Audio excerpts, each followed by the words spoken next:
మీరు గోవాకి వెళ్ళి చూడండి, అక్కడ ముసలోళ్ళు, చిన్నోళ్ళు, పెద్దోళ్ళు, ఆడోళ్ళు, మగోళ్ళు అందరూ చిన్న బట్టలు వేసుకొని వెళ్తారు. ఎందుకంటే విటమిన్ డి డెఫిషియన్సీ అవుతుంది, స్కిన్కి పోర్స్ ఉంటాయి, గాలి ఆడాలి కాబట్టి. సో నేనేమంటున్నా అంటే it's all in our head sir, it's all in our head. మనం ఎలా ఆలోచిస్తే అలా. ఒక ఆడదాన్ని ఫస్ట్ మనం సెక్షువలైజ్ చేస్తూ చూస్తున్నాం కాబట్టి, మీ దృష్టి అక్కడి వరకు ఉంది కాబట్టి మీరు అలా ఆలోచిస్తున్నారు.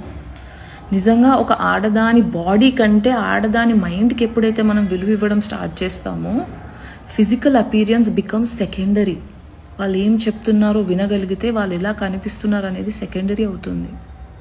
If your main focus is observing how they are looking, how they are sexually looking, what is their body up to, అది మీ దృష్టిలో ప్రాబ్లమే సార్. ఐ హోప్ మీరు అర్థం చేసుకోవాలనుకుంటున్నాను. అందరూ దీని వీడియో చూసి అందరూ అర్థం చేసుకోవాలనుకుంటున్నాను. This is so important, this contributes to women safety.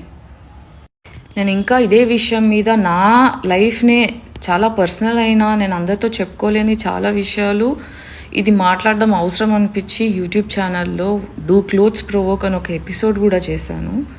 So అది వీలైతే ఒకసారి వెళ్ళి చూడండి. స్పెషల్లీ శివాజీ గారు, నేను మంగపతి క్యారెక్టర్ నన్ను బాగా ట్రిగ్గర్ చేయడం వల్ల, మా నాన్నగారు కూడా ఇలాంటి వాళ్ళు ఉండడం వల్ల నేను ఆ వీడియో చేశాను.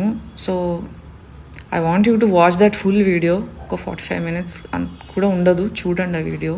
చాలా క్లియర్గా ఎక్స్ప్లెయిన్ చేశాను అమ్మాయిల బట్టలు ఎలా ఎఫెక్ట్ అవుతాయి మాకు. దాని మీద ఇంకో పాట కూడా చేస్తాను. But I really want you to understand. అందరూ స్వేచ్ఛగా వాళ్ళ ఇష్టం ఉన్నట్టు వాళ్ళు బ్రతకగలిగిన రోజు నిజమైన స్వాతంత్రం వచ్చిన రోజు. లిటరలీ అంటే ఒక అమ్మాయి బట్టలు వేసుకుంటేనే సేఫ్ అంటే అది మనం సొసైటీ ఇంకా ఎవాల్వ్ కాలేదన్నట్టే. ఇంకా మనం అంధకారంలోనే బతుకుతున్నాం. ప్రశాంతంగా మన ఇష్టం ఉన్నట్టు హ్యాపీగా ఎవరి కాస్ట్యూమ్స్లో వాళ్ళు, ఎవరి మేకప్లో వాళ్ళు, ఎవరి రా స్కిన్తో వాళ్ళు, ఎవరి తప్పులతో, ఎవరి ఫ్లాస్తో వాళ్ళు బ్రతకగలిగిన రోజు స్వేచ్ఛగా, ఆ రోజు మనకు స్వాతంత్రం వచ్చినట్టు. మీరేం చేయాలో నేను చెప్పే హక్కు నాకు లేదు. అలాగే నేనేం చేసుకోవాలో నేను చేసుకోగలిగే హక్కు నాకుంది.